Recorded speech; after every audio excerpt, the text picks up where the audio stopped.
fans berat Cristiano Ronaldo pasti dong mengharapkan Portugal akan bisa tampil sebagai juara Piala Dunia tahun ini.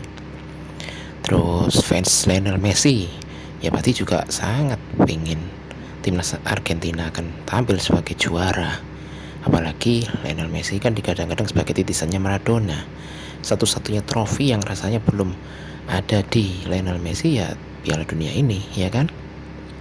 Ya kalau aku sih selalu pengennya sih timnas Jerman ya, karena aku memang fans dari timnas Der Panzer ini. Tapi aku juga pengen lah Piala Dunia, dalam setiap gelaran Piala Dunia itu nggak anyep dalam arti menghadirkan kejutan-kejutan besar.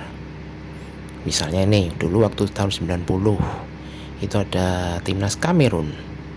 Waktu itu Kamerun bukan siapa-siapa, nggak dikenal lah di belantika sepak bola dunia.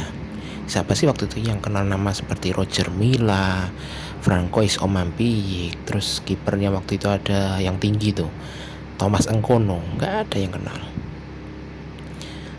Dan waktu itu Kamerun, aku masih ingat banget tuh, satu grup sama Argentina yang menyandang status sebagai juara bertahan, dan di situ ada superstarnya Diego Armando Maradona. Terus juga ada negara lain yang juga kuat ya, Uni Soviet dan Rumania. Ya pastilah semua publik bola akan menduga atau akan memprediksi Argentina akan, wah ini Argentina pasti lolos, akan gampang nih sebagai juara grup. Punya Maradona, punya Claudio Caniggia, dan punya sederetan bintang tenar lainnya lah ya. Tapi ternyata big surprise, Kamerun bisa membalikan semua prediksi, berhasil membuat mata dunia itu terbelalak. Di partai pembuka aja, di laga pembuka Piala Dunia, mereka berhasil mengalahkan Argentina 1-0 waktu itu melalui gol tunggalnya Francois Omampiik. Padahal waktu itu Argentina full team, Maradona turun waktu itu. Dan ternyata Kamerun bisa tampil sebagai juara grup. Ya siapa yang nyangka. Terus sensasi Kamerun nggak berhenti sampai di situ. Di 16 besar mereka mengalahkan salah satu negara kuat dari benua Amerika Latin, yaitu Kolombia. Mungkin banyak yang tahu ya, masih banyak yang tahu bahwa Kolombia waktu itu punya kiper yang eksentrik, Rene Higuita, ya, yang hobi banget meninggalkan gawangnya, mendribel bola meninggalkan gawangnya, membantu serangan gitu ya. Tapi justru karena aksi eksentriknya inilah Kolombia tersingkir oleh Kamerun. Jadi waktu itu Rene Higuita, nggak tahu waktu itu aku lupa ya, mungkin dalam posisi skor 1-1 atau mungkin lagi tertinggal. Jadi Rene Higuita mendribel bola maju meninggalkan gawangnya sampai hampir ke setengah lapangan, dan ternyata ya mungkin lagi apes kali ya, Roger Milla berhasil mencuri bola itu, kemudian adu sprint dengan Higuita, tapi akhirnya Roger Milla lebih cepat dan bisa menceploskan bola gawang yang udah kosong. Jadilah Kamerun melaju ke 8 besar, menyingkirkan Kolombia. Di 8 besar ketemu dengan Inggris. Ya lagi-lagi nggak difavoritkan lah pasti Kamerun. Di situ Inggris ada Gary Lineker, ada David Platt, kipernya masih ada Peter Shilton. Kamerun nyaris aja membuat sejarah hebat, lolos ke semifinal. Sayang waktu itu Kamerun akhirnya kandas secara dramatis. Seingatku kalau nggak salah, ini nanti dicek ya, skornya 3-2 untuk Inggris. Akhirnya Kamerun terhenti di 8 besar. Terus di Piala Dunia 94 juga ada Nigeria, salah satu perwakilan Afrika. Nah kali ini wakil Afrika udah nggak diremehin lagi nih gara-gara Kamerun ini. Nigeria satu grup dengan Bulgaria sama Argentina. Aku lupa satu lagi mana ya.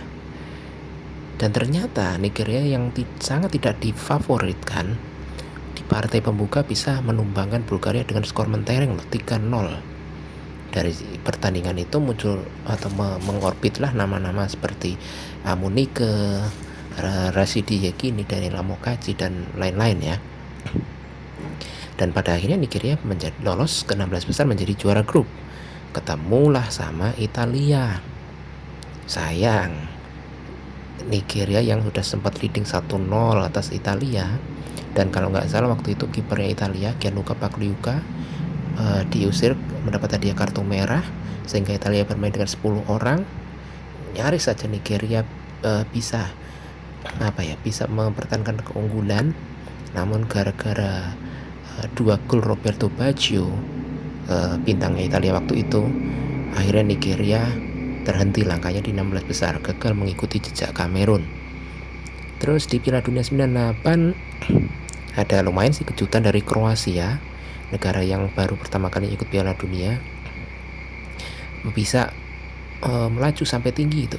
Bahkan di 8 besar mengalahkan Jerman dengan skor 3-0, dan pada akhirnya menjadi juara ketiga karena di semifinalnya ketemu dengan Prancis ya kalau nggak salah. Ketemu dengan Prancis. Sayang Kroasia terhenti di semifinal sehingga harus melakukan perebutan juara ketiga melawan Belanda, dan Kroasia akhirnya menjadi juara ketiga. Waktu itu Kroasia punya bintang-bintang seperti Davor Šuker yang memperkuat Real Madrid, ada Zvonimir Boban yang menjadi otak atau playmaker dari AC Milan.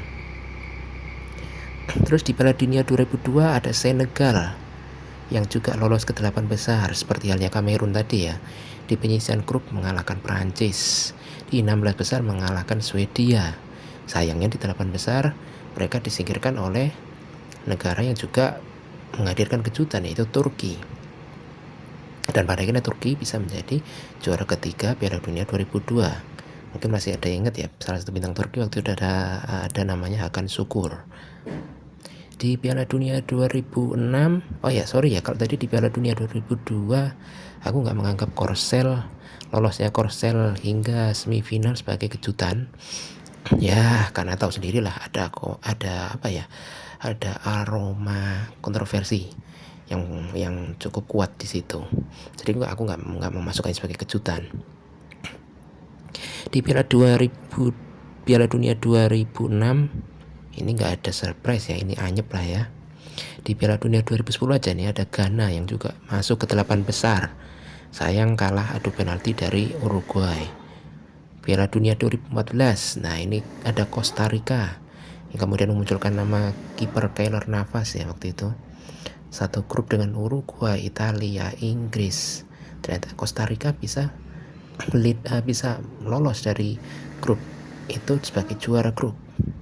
Uruguay mereka kalahkan 3-1, Italia mereka kalahkan 1-0, dan bermain draw melawan Inggris 0-0. Terus di 16 besar mereka ketemu Yunani, menang adu penalti. Waktu itu Keylor Navas benar-benar dianggap sebagai hero. Sayang di 8 besar mereka tidak beruntung, kalah oleh Belanda juga melalui drama adu penalti. Mungkin masih ingat ya waktu itu Belanda melakukan hal yang unik. Jadi ketika perpanjangan waktu, tiba-tiba kiper utama ditarik, digantikan oleh kiper cadangan hanya untuk mengantisipasi adu penalti. Dan ternyata memang kiper tim Krul lebih beruntung dari Keylor Navas, sehingga Belanda lah yang lolos dari babak 8 besar. Costa Rica terhenti. Piala Dunia 2018 tidak ada satu kejutan besar. Ya ada sih kejutan kecil, Korea Selatan yang mengalahkan Jerman di fase grup. Tapi Korea Selatan ini kan nggak lolos kan, dan memang waktu itu Jerman sendiri sedang ada konflik internal ya, antara geng Piala Dunia 2014 dengan geng juara Piala Konfederasi, sehingga ya ini bukan tidak aku masukkan sebagai big surprise lah ya, karena toh kejutannya hanya sampai di situ. Nah, kira-kira untuk Piala Dunia tahun ini gimana ya, bakalan anyep nggak ya? Siapa sih, negara mana ya kira-kira yang akan menghadirkan big surprise, tidak diunggulkan tapi tiba-tiba misalkan merangsek sampai 8 besar atau mungkin bahkan semifinal? Mungkin Jepang kali ya, atau Korea Selatan, atau mungkin kalau dari Afrika siapa, Senegal, karena mereka kan punya Sadio Mane kan ya, atau mungkin siapa lagi ya. Oke, kita lihat aja nanti lah ya, start 20 November. Oke.